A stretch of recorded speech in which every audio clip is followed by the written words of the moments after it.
हमारे देश में बचत के पैसे लगाने यानी निवेश करने के कई तरीके हैं। इन्हीं में से एक है इनिशियल पब्लिक ऑफर यानी आईपीओ।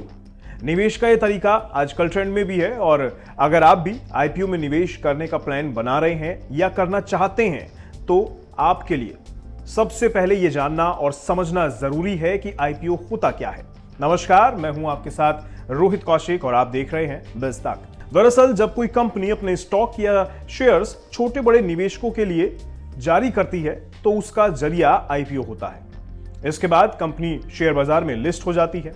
जब कोई कंपनी पहली बार अपनी कंपनी के शेयर्स को लोगों को ऑफर करती है तो इसको आईपीओ कहा जाता है। कंपनी द्वारा यह आईपीओ इसलिए जारी किया जाता है जिससे कंपनी शेयर बाजार में आ सके।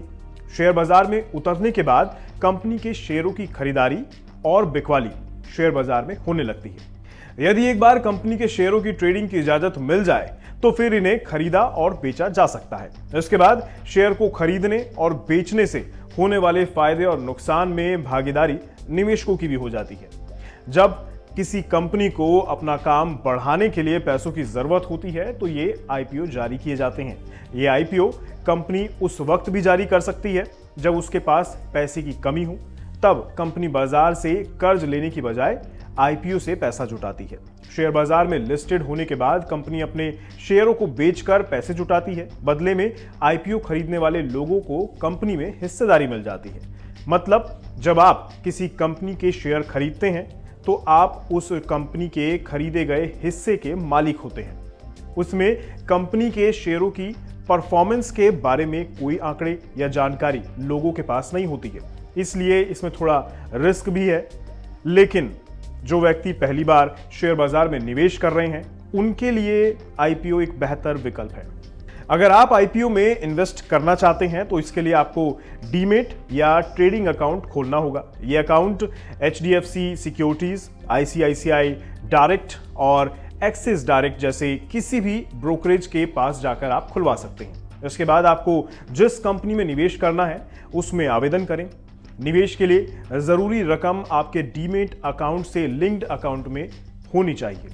निवेश की रकम तब तक आपके अकाउंट से नहीं काटी जाती जब तक आपको शेयर अलॉट नहीं किए जाते। जब भी कोई कंपनी आईपीओ निकालती है उससे पहले इसका एक समय तय किया जाता है जो 3 से 5 दिन का होता है। उसी समय में उस कंपनी का आईपीओ ओपन रहता है।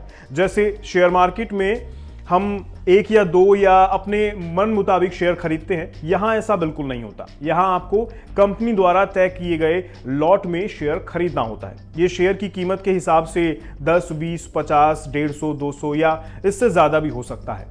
यहां आपके एक शेयर की कीमत भी आपको दिखाई देगी। आपको बता दें, आईपीओ की कीमत 2 तरह से तय होती है। इसमें पहला होता है प्राइस बैंड और दूसरा होता है फिक्स्ड प्राइस इशू। शेयर की कीमत को फेस वैल्यू भी कहा जाता है। जिस कंपनी को आईपीओ लाने की इजाजत होती है वे अपने शेयर्स की कीमत तय कर सकती है, लेकिन इंफ्रास्ट्रक्चर और किसी दूसरे क्षेत्र की कंपनियों को सेबी और बैंकों को फिर रिजर्व बैंक से अनुमति लेनी होती है। कंपनी का board of director book runner के साथ मिलकर प्राइस बैंड तय करता है। आपको बता दें, भारत में 20% प्राइस बैंड की इजाजत है। इसका मतलब है कि ब्रांड की अधिकतम सीमा फ्लोर प्राइस से 20% से ज्यादा नहीं हो सकती। आपको बता दूं, फ्लोर प्राइस वो न्यूनतम कीमत होती है जिस पर बोली लगाई जाती है। प्राइस बैंड उस दायरे को कहते हैं जिसके अंदर शेयर जारी किए जाते हैं। मान लीजिए प्राइस बैंड 100 से 105 का है और इशू बंद होने पर शेयर की कीमत 105 तय होती है और 105 रुपए को कट ऑफ प्राइस कहा जाता है। अमूमन प्राइस बैंड की ऊपरी कीमत ही कट ऑफ होती है।